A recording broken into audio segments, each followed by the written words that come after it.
Hello everyone, welcome back to the channel. So, in continuation with our series of history revision through history PYQ questions, we'll be discussing a few questions based on Mughal foundation and consolidation.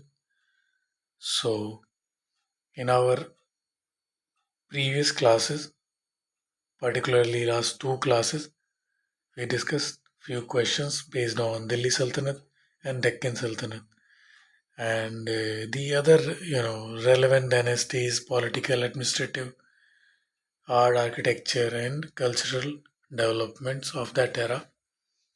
So, moving ahead in the chronology, as you know, in 1526, the first battle of Panipat takes place between Abraham Lodi and Babur, and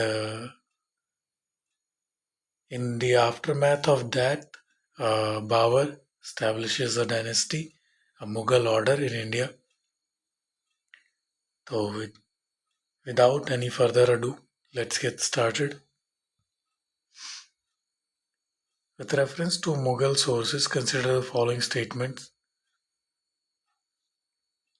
Babarnama was originally written in Persian. See, even earlier मैंने आपको कुछ चीज़ें बताई हैं. These are the pointers while reading history. You will always have to look out for these topics. These are the themes that UPSC is most interested in. क्यों? क्योंकि ये या तो उस टाइम की पिक्चर ड्रॉ करता है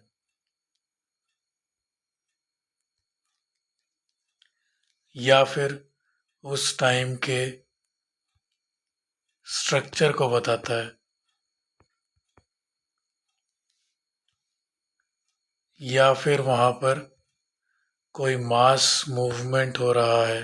ठीक है,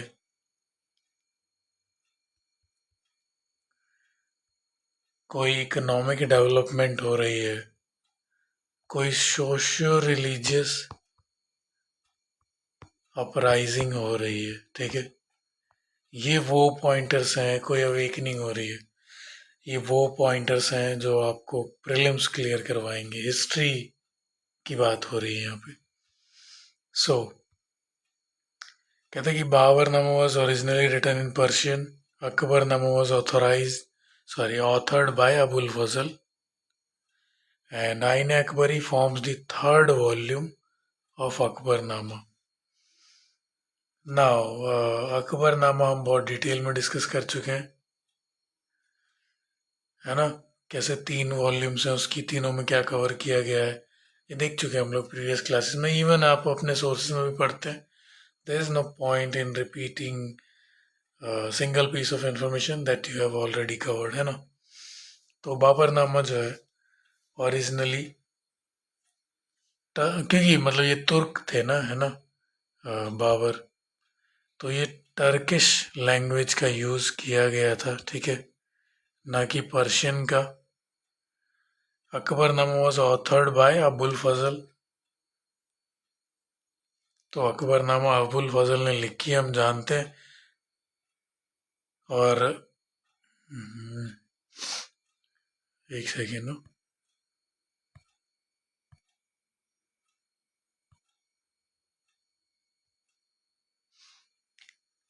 और आइन अकबरी की जो लास्ट वॉल्यूम है उसमें बेसिकली एडमिनिस्ट्रेशन को डिस्कस किया गया है. सॉरी, आइन अकबरी जो है वो थर्ड वॉल्यूम है और उसमें एडमिनिस्ट्रेशन को डिस्कस किया गया है.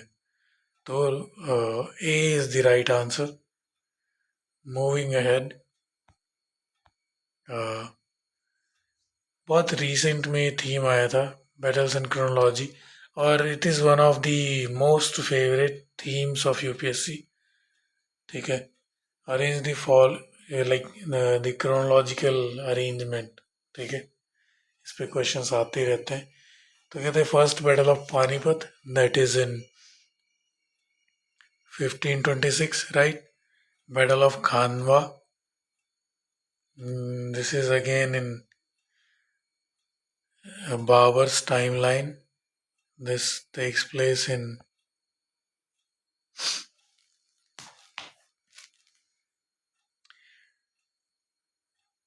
then there is second battle of Panipat and Haldi Ghati. So Haldi Ghati we know that this took place in 1576, है ना? Akbar and Hemu war, right? And second battle of Panipat, that is Akbar and Maharana Pratap. Sorry, I have mixed these two facts. Haldi Ghat is Maharana Pratap, right?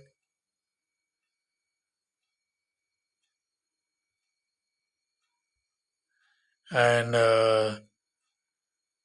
1556, this one, that is Akbar and Hemu.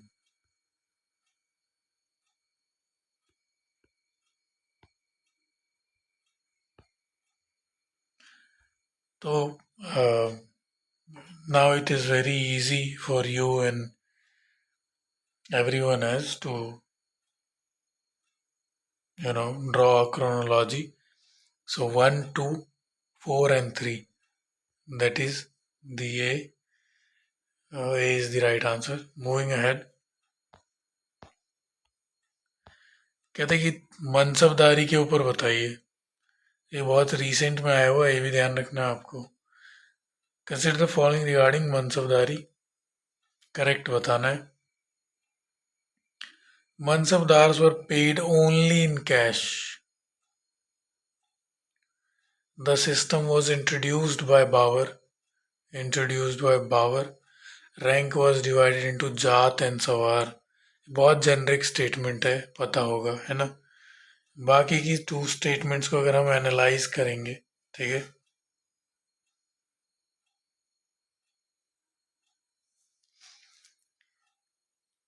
ये जो मनसबदारी system है ना, तो ये टोडरमल की व्यवस्था थी जो अकबर को दी गई थी. ये अडॉप्ट किया गया था शेर शाह सूरी के टाइम से, राइट? तो ये तो नहीं होगा, है ना? बाबर के टाइम पे तो हिंट भी नहीं था लोगों को इस सिस्टम का. और हम जानते हैं कि बेसिकली जो मनसबदार थे वो एक रिवेन्यू असाइनमेंट थी, है ना? तो लैंड की फॉर्म में पेमेंट थी, ना कि मतलब उसे जागीर जो आप कहते हैं ना, तो जागीर की फॉर्म में पेमेंट थी, ना कि कोई ओनली इन कैश चल रहा था वहाँ पे, है ना? Only one. अच्छा, इनकरेक्ट टाइप में ये एक थीम मैंने ऐड किया था. बेसिकली क्या रहता है, कई बार ना आपको ये बहुत इजी लगेगा कि हाँ, क्योंकि जनरली क्या है कि जिन्होंने यूपीएससी प्रीलिम्स दिया है या आप देने जा रहे हैं, तो मॉक टेस्ट वगैरह आप लगाएंगे ना, आपको समझ आएगा. पेपर पढ़ने में ही बड़ा टाइम चला जाता है, और जब इस टाइप के क्वेश्चन दिखते हैं तो हम ना इनकरेक्ट पढ़ना भूल जाते हैं और फिर हम मिस कर देते हैं चांस प्रीलिम्स क्लियर करने का. तो इनकरेक्ट पूछा है इसने. कहते Din Ilahi was mass religion propagated by Akbar.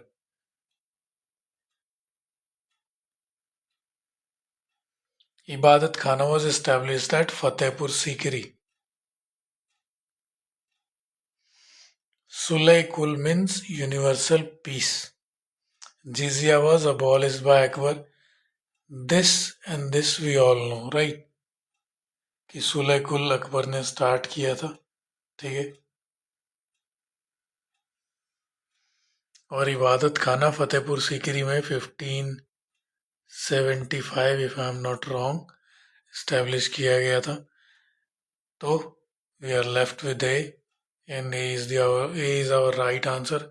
Reason being, सबसे पहली चीज तो मास रिलीजन नहीं था, बट एक दीन इलाही क्या था, एक एथिकल ऑर्डर था, ठीक है. रिलीजन की तो बात ही नहीं थी उसमें.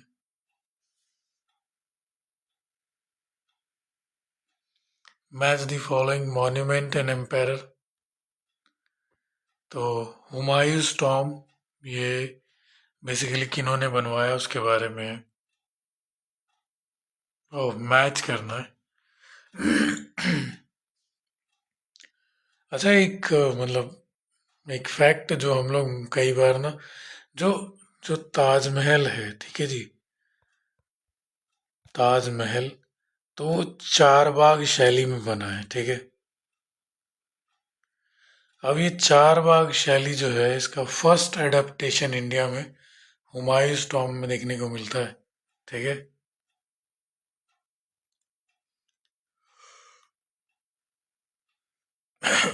पहली बात तो हुमायूंस टॉम्ब हुमायूं से एसोसिएटेड होगा, राइट। बुलंद दरवाजा की बात हम करेंगे। बुलंद दरवाजा वो विक्ट्री वाला है ना, जो अकबर ने बनाया था, एंड देन अगेन अकबर ने बनाया था। तो ये तो यार बड़ा अजीब सा क्वेश्चन बना दिया मैंने ना। कोई नहीं, खैर मतलब फर्स्ट का बी और सी है ना, तो ये दोनों ही करेक्ट हो जाएंगे यहाँ पे।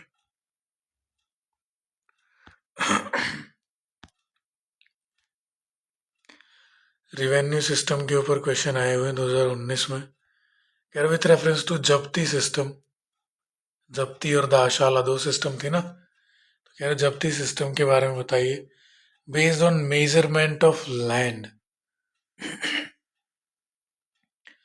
introduced by Sher Shah, Dahsala system involve 10 year average produce.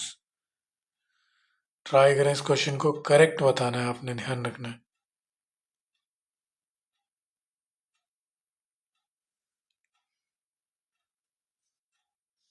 Well सी, जब्ती सिस्टम एक तरीके का जो लैंड मेजरमेंट है, ठीक है, दैट इज ट्रू।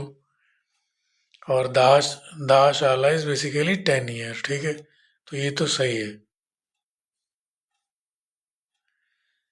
जबकि हम अगर मतलब इसके इंट्रोडक्शन की बात करेंगे, तो जो अर्ली फॉर्म्स हैं जैसे मनसबदारी है ना, तो वो सब चीज़ें शेर शाह ने शुरू की है, पर जब्ती और दाशाला जो है वो अकबर के टाइम की इनोवेशन है, ठीक है जी, याद रहेगा। चलें आगे, 1 and 3।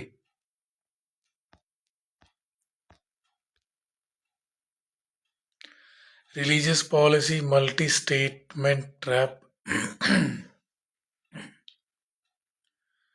Which of the following were associated with Akbar's religious debates?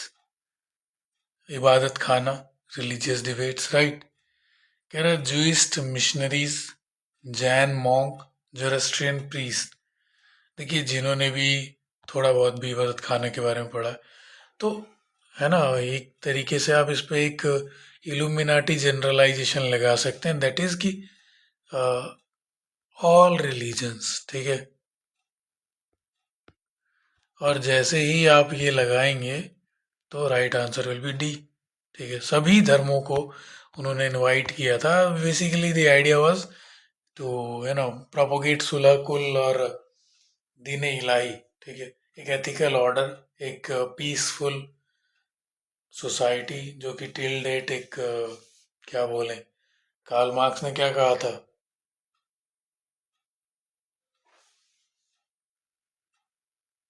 Karl Marx ने कहा था utopian dream. Utopian dream is something which is impossible. तो यूटोपियन ड्रीम ही है वो।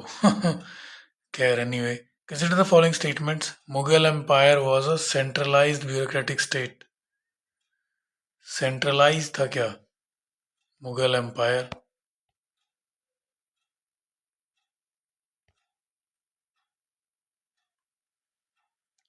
Subas were governed by subedars. Subas were governed by subedars. Faujdars were revenue officials. Try करें इस question को।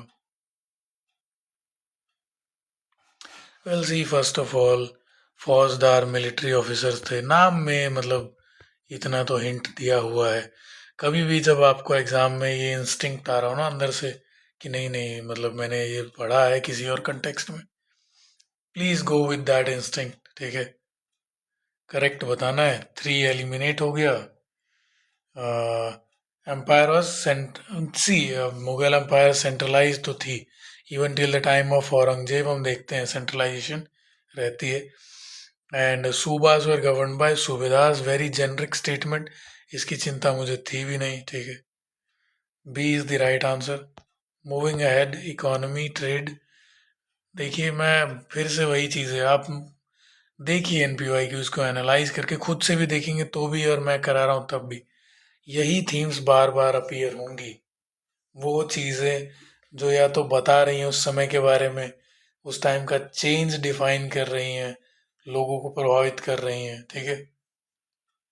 तो which of the following European powers arrived in India during the rain of Akbar. Akbar के time पे कौन आ गए थे, ये पूछ रहा है।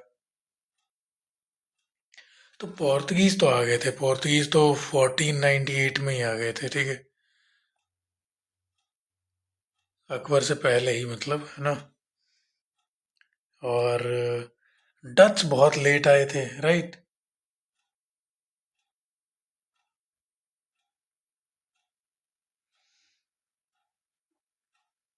और इंग्लिश भी 1600 में आ गए थे, that is the time of Akbar, right. Dutch बहुत लेट आए थे, अकबर के बाद आए थे, है ना।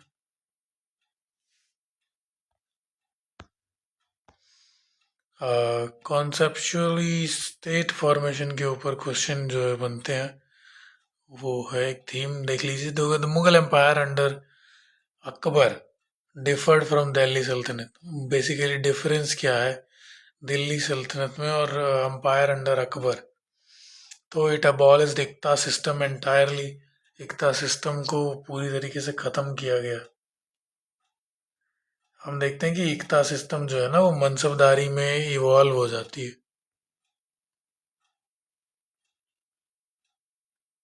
राइट। तो ये तो नहीं होगा। It institutionalised graded nobility system. Well, जो मनसबदारी है वो क्या है बेसिकली, जागीरदार रैंक, है ना, जात सवार, तो वो बेसिकली एक ग्रेडेड नोबिलिटी सिस्टम ही तो है ना, कि आपकी ये रैंक होगी। एनीवे चेक कर लेते हैं बाकी स्टेटमेंट्स भी। It eliminated religious taxation completely. Jizya abolish हो गया था, बट अगेन और भी फॉर्म्स ऑफ टैक्सेस रहे होंगे, pilgrimage tax and everything. It decentralised power to provincial chiefs. अभी ऊपर ही पढ़ा कि सेंट्रलाइज थी, है ना। मुगल एडमिनिस्ट्रेशन, मुगल एम्पायर बहुत सेंट्रलाइज या वन मैन शो के रूप में उनका चल रहा था, है ना। तो ये थे हमारे आज के 10 क्वेश्चन, जिसमें हमने बेसिकली जो बिगिनिंग है मुगल एम्पायर की, और ये पीक भी है अकबर के टाइम की, ठीक है। तो ये हमने देख लिया। अब नेक्स्ट क्लास में इसी को कंप्लीट कर लेंगे, मुगल्स को।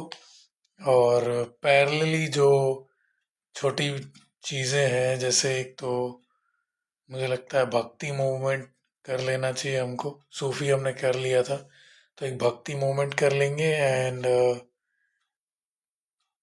देखते हैं बाकी चीज़ें, है ना। पर नेक्स्ट क्लास में मैं मुगल कंप्लीट करा के उसके बाद फिर भक्ति में मूव करूँगा, ठीक है जी। तो thank you so much for listening, thank you so much for your time, bye bye, take care.